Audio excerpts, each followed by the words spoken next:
Picture being compelled to wed and share a bed with your own sibling, aunt, or nephew, all to maintain your clan's lineage untainted. For ages, noble houses toyed with heredity, chancing dreadful outcomes to safeguard their dominance. Mangled kin networks, sorrowful offspring, psychological ruin, and startling truths they wished to hide forever. Today, we're plunging into the startling, sad, and often truly troubling tales of history's most intermarried ladies. And believe me, the lady at the top will stun you. Starting our countdown at number 10, Isabella II of Spain. Ruling from 1833 to 1868, her title is nearly identical with the grim results of royal close-kin unions. Born in 1830, her arrival as a female was a comfort after her father's frantic search for a boy heir. Yet rumors of her frail condition and her siblings began early. Why? Her roots were knotted. She stemmed from a bond between uncle and niece. To twist the kin web further, her grandparents also served as her great-grandparents on another branch. Pushed into wedlock at merely 16 with her double second cousin, Isabella faced 11 pregnancies, with just 5 offspring living past infancy. Here's the juicy gossip. Scholars largely agree none of those offspring were sired by her spouse, suggesting a deeply tangled, probably miserable marriage, perhaps shaped by his rumored homosexuality. Her rule finally collapsed in defeat with her throne's loss, a sad heritage tightly linked to her genetic roots. At number 9, Marie-Louise of Austria, bearing a like weight of heavy intermarriage. Marie-Louise was the child of double first cousins. Yes, her parents were wed as such. As the eldest of 12 in a clan marked by cousin unions, sorrow was routine. Only 7 reached maturity. The sheer scope of their close-kin unions is astounding. Marie-Louise, as the offspring of double second cousins, had just 4 distinct great-grandparents, unlike the 8 most people have. At 18, she was pushed into diplomatic wedlock with her father's arch-foe, Napoleon Bonaparte, a frantic effort for peace and a boy heir. Picture the burden on those youthful shoulders. At number 8, we move to recent times with Lorraine Whittaker, evidence that the gloom of extreme intermarriage reaches beyond old crowns. The Whittaker clan, revealed in a renowned and unsettling film record, gained notoriety for ages of seclusion and kin marriage. Lorraine stands as a vivid result of this, widely noted as one of the most intermarried people recorded in recent years.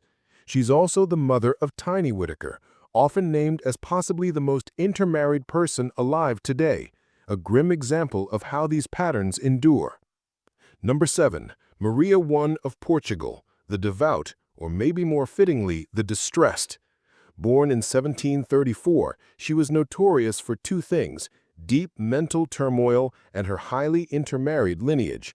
Her parents, King Joseph I of Portugal and Mariana Victoria of Spain, upheld a centuries-long custom of kin marriage among Iberian noble houses. They were the 16th such pair. But Maria locked her own hereditary doom. Facing duty as the heir and eager to uphold the Braganza title, she made a stunning choice at 25. She wed her own uncle. The results were harsh. Half her offspring sadly died from issues directly tied to their heavy intermarriage. Number 6, Marie-Louise Elizabeth d'Orléans. Her tale reads like a dark drama driven by dynastic demands. Her very birth sparked debate. Born from the deeply joyless wedlock of Philip II, Duke of Orléans, who was compelled to marry his illegitimate cousin, daughter of Louis XIV. Marie-Louise, the eldest surviving child from this cousin bond, had no freedom. She was again forced into wedlock, this time with her cousin, Prince Charles de Berry. Their union yielded 3 infants, all perishing tragically young. Was it the crushing toll of their shared lineage or Marie-Louise's recorded heavy drinking, a coping tool reportedly started at the shockingly young age of 14? Scholars still argue the precise reason, but the result remains heart-wrenching. At number 5, a lesser-known yet intriguing figure, Princess Alexia of Greece, born in 1964. She and her four siblings mark one of the final royal unions between a reigning monarch and a noble princess. But look deeper at her parents, Queen Anna Marie of Denmark and King Constantine II of Greece. They weren't merely spouses, they were second cousins and third cousins twice over. Digging further, both bore their own heavy loads of intermarriage. Constantine had great-grandparents who were siblings and a grandmother who was the sister of his great-grandfather. Anne-Marie's lineage was similarly twisted. While their bond seemed true, their union as such close kin unavoidably led to partly intermarried offspring, mirroring the case seen with Queen Elizabeth II and Prince Philip. Brace for number 4, Maria Antonia of Austria, the Habsburg rarely discussed. While her uncle, Charles II of Spain, earns notorious fame as the most intermarried Habsburg, Maria Antonia truly outdid him. Her kin network isn't a network, it's more like a thick, tangled shrub. Some might even call it a loop. The sheer tightness of kin marriage meant her inbreeding coefficient, a hereditary measure, was higher than even that of a child born to two full siblings. Her tale is often overlooked, but genetically, she stands unmatched at the peak of Habsburg intermarriage. Number 3 takes us back thousands of years. Mummies 317A and 317B. These names won't spark recognition, but their tale is carved in ancient sorrow. Born around 1300 BC, these tiny Egyptians were the stillborn or infant daughters of the famed pharaoh Tutankhamun and his spouse Ankhesenamun. Their brief lives cry out the toll of heavy intermarriage. Ankhesenamun wasn't just Tut's spouse, she was his half-sister, sharing the same father. Tutankhamun's own lineage was filled with generations of sibling unions.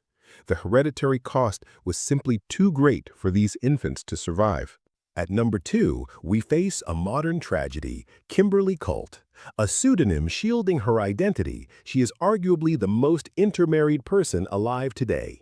The Colt clan gained infamy in Australia for acting like a sect, engaging in unspeakably unlawful and cruel acts across generations. This led to widespread police actions and imprisonments in the 2000s. Kimberly Colt stands as a heartbreaking living proof of the disastrous outcomes of extreme multi-generational intermarriage outside any noble context. And finally, claiming the sorrowful top spot, Cleopatra VII Philopator. Forget the cinematic dazzle, Cleopatra's true tale is one of relentless, calculated close-kin unions. Though Egyptian by title, her lineage was fiercely Greek-Macedonian. For ages, the Ptolemies wed brother to sister, uncle to niece, tirelessly to preserve power and pure blood. Cleopatra's parents were siblings, her grandparents were siblings, her own siblings wed each other before she seized sole rule. Her very name stemmed from a rare Syrian princess ancestor, one of the few outsiders ever permitted in. Cleopatra VII wasn't just a product of intermarriage, she was its ultimate, powerful yet biologically burdened pinnacle. From dazzling crowns to secluded enclaves, the quest for dominance, purity, or mere survival through isolation has spun these sad, complex stories. If today's exploration into the profound toll of extreme close-kin unions gripped you, stunned you, or sparked reflection, share your insights or queries with others. What stunned you most? Above all, keep exploring history's hidden tales to uncover more startling truths.